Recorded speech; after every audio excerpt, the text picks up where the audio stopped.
Rambling Gamer coming at you guys today with another episode of Kaiju Corner, where we talk about kaiju related material that you may not have heard of, or at the very least looked into.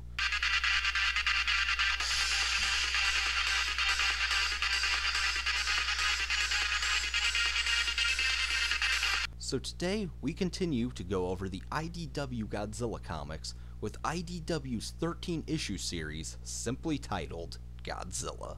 Godzilla is the continuation of Godzilla Kingdom of Monsters, and oh my god, you would never guess from reading these series that that was the case at all. Let's start with the story. So Godzilla picks up where Kingdom of Monsters left off. I think. The first scene in Godzilla shows Godzilla destroying DC, which he already did in Kingdom of Monsters. I suppose it's possible that this is the same attack, but they really set it up to make sure it doesn't feel like the same attack. Regardless, all of the monsters are back up and doing, your normal monster stuff, with the exception of King Ghidorah, who's apparently dead. Great. Let's just kill off like one of the strongest monsters in the entire Godzilla verse for lulz. Anyway, the story pretty much follows four characters that hunt and capture monsters. I'm not even shitting you, this is pretty much somebody's fanfic of Godzilla vs. the A-Team. I have never liked the idea of ground forces being able to do anything against Godzilla, or other monsters for that matter. It's an idea that's always just bugged the hell out of me, and it still does. It's like, hey, here's a giant monster that just shrugs off tank shells and missiles. Let's shoot guns at it. The characters for Godzilla are at least interesting. Boxer is more memorable than Stephen Woods was, though he's nowhere near as likable. I'm also pretty sure he's completely modeled after Jason Statham, and after reading this comic, I was saying Bullocks for a while. Apart from him, none of the other characters really stand out all that much. We have a dysfunctional relationship with an ex-girlfriend, a dysfunctional relationship with his mute son, and his best friend who's out for revenge after Kumanga crashed his wedding. As much as the series focused on these characters, you'd think I'd have a lot more to say about them, but I just really don't.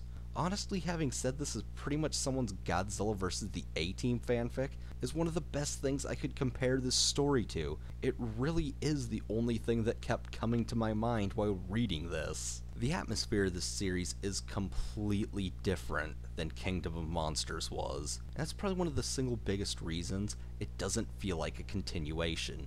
Godzilla Kingdom of Monsters felt like it was the end of humanity. There was no hope left. These monsters were unstoppable, and the humans were just in the way to get stepped on. This is just made all that much stranger and completely undone when these four borderline should-be superhero people come out of nowhere and start taking on giant monsters and capturing them. This series still has a serious overtone to it, but it's nowhere near dark and serious as what was presented in Kingdom of Monsters. So this series does have a pretty good ending, and in fact the last few issues of the series really saved it for me.